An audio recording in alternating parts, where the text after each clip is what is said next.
Welcome to the latest edition of the College of American Pathologists CAPcast. I'm Lisa Tomko, Content Strategist with the CAP.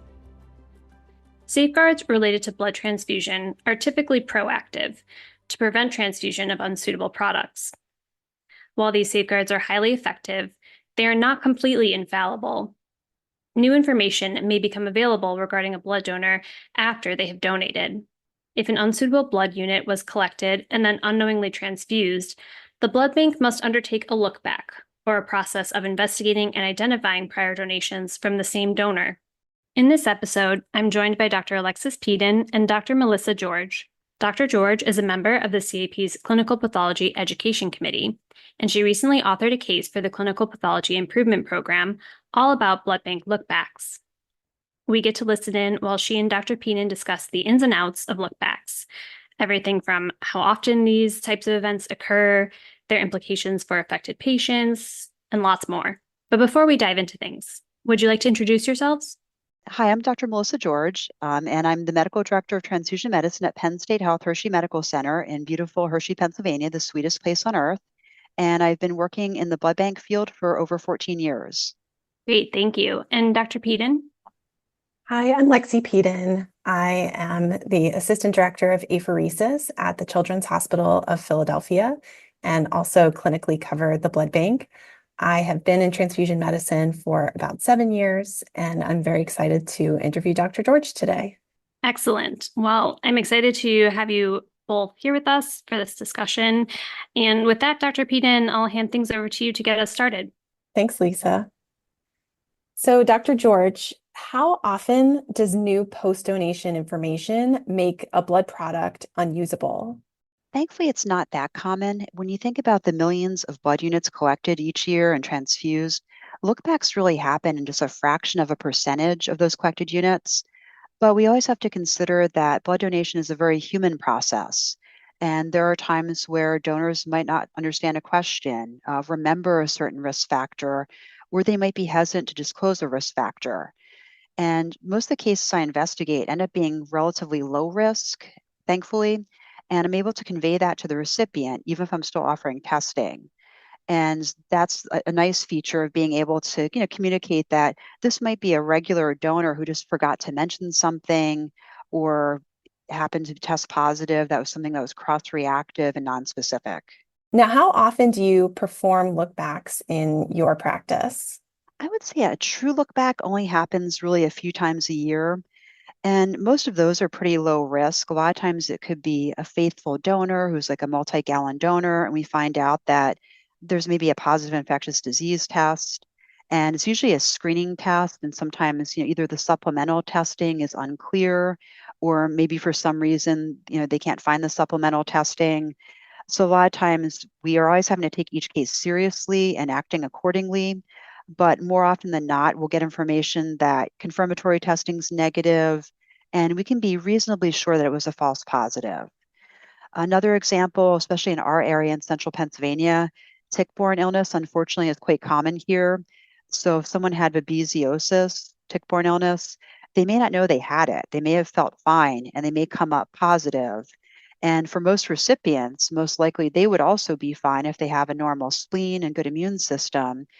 But, there could be high-risk recipients like a hem-onc patient who may not clear the infection well. So if that's the case, we certainly have to follow up to make sure that patient can possibly get treated if they were to test positive.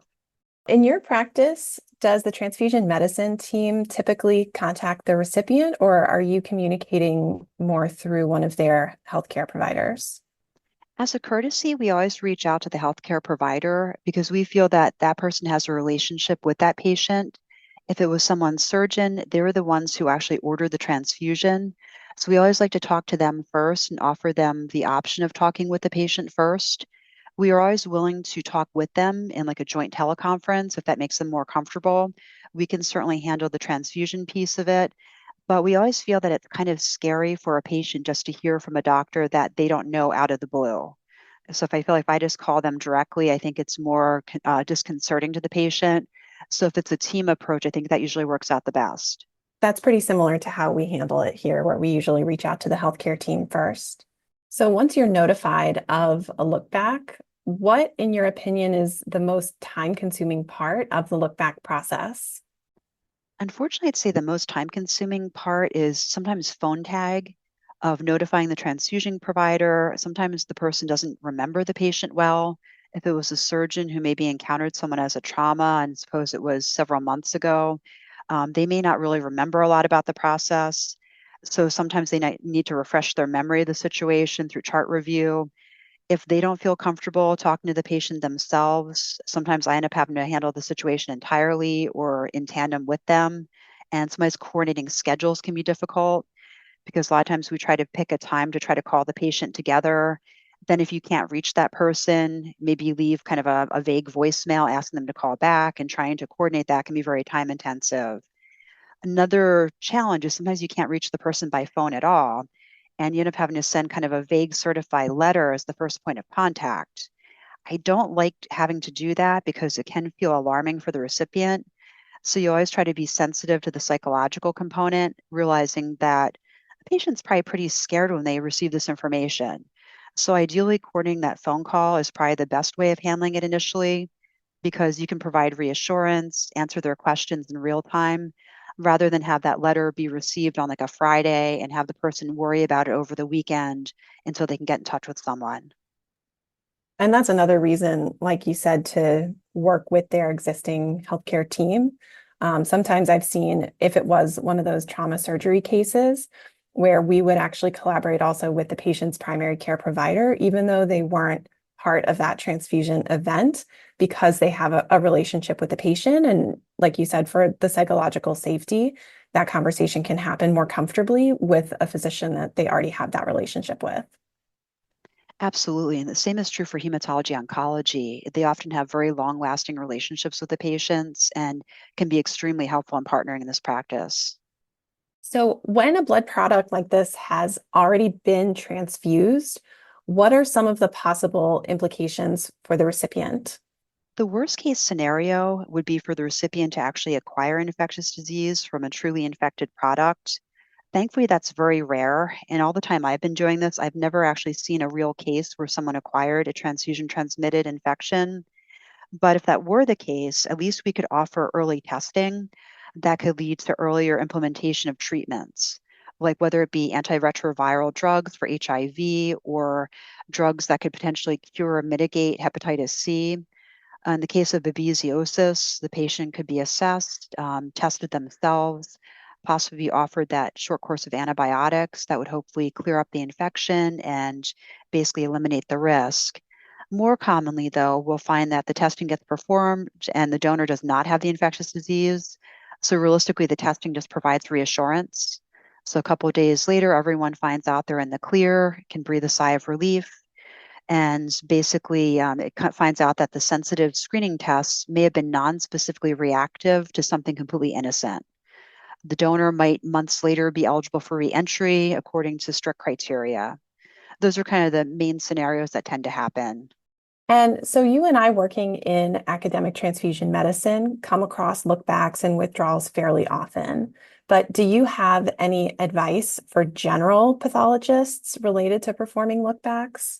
Well, let's face it, this certainly is not anyone's favorite part of the job. It's actually one of the more stressful pieces of the job I think we both do.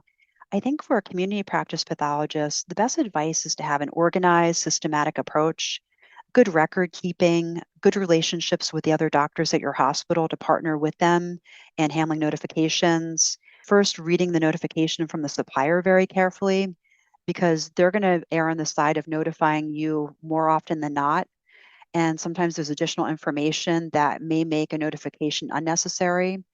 And things we could see like additional information, like if there are negative donations after the one that we received, say like a year later, that would make the risk of actual transfusion transmitted disease really low for our patient. So it's nice to be able to have that information to communicate low risk, or on occasion not have to make a notification at all. And knowing that degree of risk also helps offset anxiety, and just having a calm, cool approach to handling the communication, being approachable, knowing that that patient might have additional questions, and really indicating an availability to answer those questions to not increase their stress. I think that's really the keys to handling a look back effectively. Well, that is great advice. And before we go, Dr. George, I just wanted to ask you kind of specifically about your CPIP case. Who is the intended audience for this case, and what do you hope people will take away from it? The target audience is really going to be the community practice pathologist who doesn't necessarily handle these regularly. I'm going to provide a very broad overview of how to handle things in a very systematic approach. This particular CPIP case features figures and flowcharts that kind of walk through the process of how to handle these effectively. And the goal is to make the process as simple and smooth as possible. If you approach it mentally the same way each time, it's going to make things a lot easier, making sure you kind of check all the boxes of checking the most up-to-date guidance, handling it very systematically. It makes it a lot less anxiety producing for the medical director because no one ever wants to think about someone possibly getting a transfusion transmitted infection. Thankfully, it doesn't happen very often, but this helps us handle it safely and effectively. Definitely. Yes, while we, of course, hope that lookbacks aren't a frequent occurrence, it definitely helps to be prepared for them when they do happen or are necessary. So thank you both so much for sharing your insights and experiences on this topic. That's great. Well, thank you so much. I'm looking forward to reading your CPIP. Thank you. And thank you all for listening. For anyone interested in learning more about lookbacks, the link to Dr. George's CPIP case is in the episode show notes. You'll also find the link to the CAP's Clinical Pathology Improvement Program page, where you can check out other CPIP offerings. Stay tuned for future episodes of CAPcast, and for more information about the CAP, visit cap.org.